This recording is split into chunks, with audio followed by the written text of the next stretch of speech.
l'État membre participant reconnaît que les effets à long terme, c'est là que ça devient intéressant, et l'efficacité du vaccin, donc je dis bien et l'efficacité du vaccin, donc c'est séparé parce qu'il y en a qui ont voulu enchaîner, c'est l'efficacité des effets à long terme qui ne sont pas connus. Non. C'est faux. Redites la phrase telle qu'elle est écrite, Frédéric. L'État membre participant reconnaît que les effets à long terme et l'efficacité du vaccin ne sont pas connus à l'heure actuelle. Donc, à savoir que ce que je suis en train de vous lire, c'est ce qui a été signé, enfin, ce qui a été accepté tacitement par l'État français le 21 mai 2021.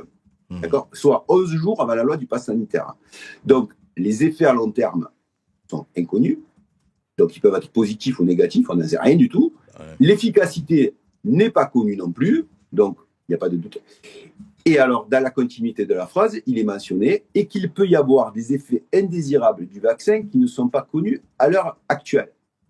Ah oui, ça aussi, c'est écrit. Ça peut paraître un peu logique, mais bon, moi, je ne donne pas le droit à ces gens-là, et puis je l'ai payé au prix du sang de mon fils, de décider de ma santé, de me forcer en prenant une décision à me faire injecter un produit dont ils ne savent strictement rien et qui peut s'avérer dangereux dans 10, dans 15, dans 20 ans.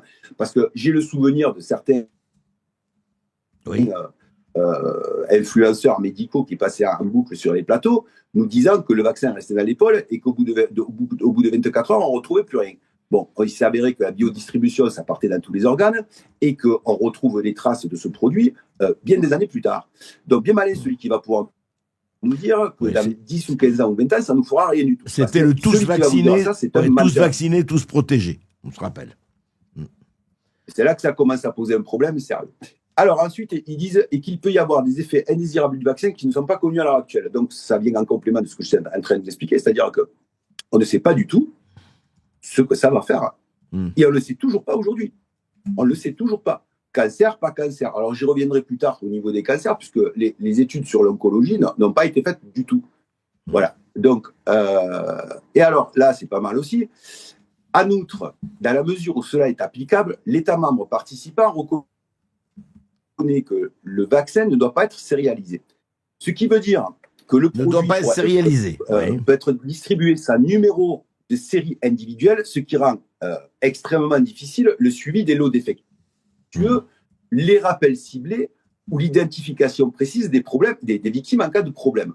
Donc, pour la pharmacovigilance, ça pose quand même des gros points d'interrogation là-dessus. Donc, quand ils vous arrivent tous à la bouche en cœur en vous expliquant qu'ils font des études, j'aimerais bien savoir sur quoi ils se basent pour les faire, parce qu'il n'y a pas eu de traçabilité du produit. Voilà. Donc ça pose quand même un autre problème. Alors peut-être que le professeur Raoult pourra nous expliquer un peu mieux ce qu'est une traçabilité sur un produit et l'impact que ça peut avoir en cas de produits contaminés, comme on a vu avec les eaux sales de Nestlé ou les pizzas pourries qui ont tué des gens. Mais je pense que de faire injecter un produit dans le corps des êtres humains, et en sachant qu'il n'y a pas de marche arrière là-dessus, sur les bases que je viens de vous lire, moi je ne sais pas vous, mais moi je suis décideur, je dis au gars qui referme son classeur, il rentre à sa maison avec son produit et ses documents.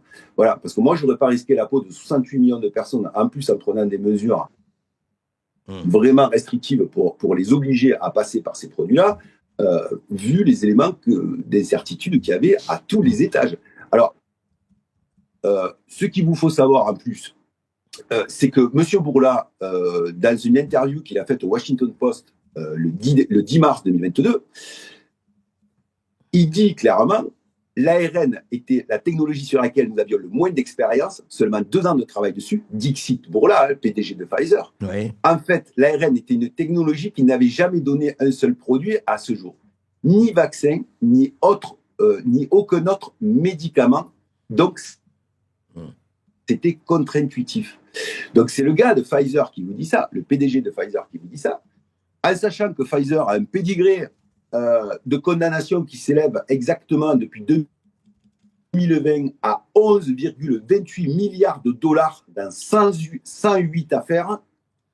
Et il choisit cet attelage magique, c'est-à-dire mécanisme de produit inconnu, qui n'a jamais rien donné,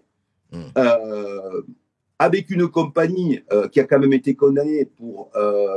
alors, je vais vous dire un petit peu pourquoi ils ont été condamnés. Voilà, affaire de corruption, promotion illégale, fraude au programme de santé, violation de sécurité, prix abusif. Donc, vous avez carrément affaire à des flibustiers. Voilà. Et nous, nos élites, n'ont rien trouvé de mieux que de s'associer avec ces gens-là, nous imposer de nous faire injecter un produit dont personne ne savait ce qu'il faisait, puisque c'était mentionné dès décembre 2020 dans les résumés de particularité du produit. Et ils nous ont envoyé ça dans le corps. Voilà. Et c'est nous, les uluberlus, quand maintenant on vient contester par le fait que, bon, comme moi, j'ai perdu mon fils, ou des dizaines de milliers de familles ont eu des victimes plus ou moins graves, mais qui ont eu quand même des victimes, nous sommes des uluberlus. Voilà. Nous sommes des uluberlus. Alors, et quand on les assigne devant les tribunaux, ces gens-là sortent des tribunaux en nous faisant des doigts d'honneur. Alors, je pense que ces gens-là sont tout simplement pas normaux. Voilà ce que je pense. Et je pense que nous sommes la vraie normalité. Parce que ce que je viens de vous lire, il a fallu quand même 4 ans de bataille juridique pour l'obtenir. Les documents, comme je vous ai dit, le RCP étaient déjà mentionnés. Je pense que n'importe quel décideur sensé et libre de la décision et de son vote n'aurait jamais voté pour le pass sanitaire et pour imposer ce produit-là dans le corps de l'ensemble de la population française. Voilà ce que moi je pense. Et je pense que n'importe quel décideur sensé aurait dû faire ça. Voilà. Alors, il y a une chose, oui, je voudrais savoir, juste Frédéric Beltrat, et vous allez mettre sur Twitter dans quelques jours, à la disposition de qui ça intéresse, l'intégralité du contrat et des annexes, c'est ça ? Alors, moi, ce qui m'a décidé à le publier, alors oui, ça va être publié sur un compte, alors notez bien le nom, ça s'appelle @contrat Pfizer. Contrat Pfizer, contrat au singulier ou contrat au pluriel juste contrat au singulier, tout en minuscule, @contrat Pfizer. Pfizer, d'accord. Tout est en minuscule. Donc, le compte est déjà prêt. Ce qui m'a décidé à le faire, c'est le geste de Madame Lacombe à la sortie de l'Ordre des médecins. Et il y a un moment donné... Du docteur Karine Lacombe, oui. Oui, qui a fait un doigt d'honneur aux victimes. Alors là, maintenant, on va les mettre vraiment devant leur responsabilité à ces gens-là, parce qu'il y a une limite à tout. Vous avez le professeur Marty, pareil, qui est toujours bondissant sur sa chaise. Les pièces, on les a. Les éléments, on les a. Là, maintenant, il faut qu'ils arrêtent. Il faut vraiment qu'ils arrêtent. Alors, on va le mettre à la disposition de tout le monde. Et maintenant, feu à volonté. Procès tant que vous voulez. Voilà. Donc, toutes les victimes, maintenant, vous disposerez des pièces. Vous aurez accès à tous les PDF que nous allons mettre sur ce lien-là. Et vous pourrez vous en saisir pour attaquer qui vous voulez. Parce qu'à un moment donné, il faut savoir se taire quand on a tort. Voilà. C'est une preuve d'intelligence. C'est une preuve d'intelligence. Ces gens-là sont des idiots utiles du pouvoir qui ont appuyé un produit qui a été dangereux pour la population, qui reste inconnu. On ne sait pas ce qu'il fait. Voilà. Ceux qui viennent vous expliquer, on sait, ce sont des menteurs. C'est marqué dans les documents. Ils ne savent pas. Et on ne saura peut-être qu'à la fin de la deuxième génération, c'est-à-dire celle qui était dans le ventre des femmes enceintes et qu'ils ont forcé à vacciner, alors que dedans, il est mentionné qu'ils n'ont aucune donnée à ce sujet-là. Et donc, on a peut-être contaminé ces gamins-là, puisque la barrière placentaire, elle est passée, et c'est une certitude maintenant scientifique. Donc, on ne sait pas ce que ça va faire. Alors, une chose que ces gens-là, maintenant, il faut qu'ils arrêtent. Alors, on va mettre tous les documents qu'il y a. J'en ai que je garderai en réserve parce qu'ils sont encore plus piquants. Et s'ils continuent à monter d'un cran, on montera au fur et à mesure crescendo en s'adaptant à leur idiotie, mais avec intelligence. Marc Doyer, qu'est-ce que vous...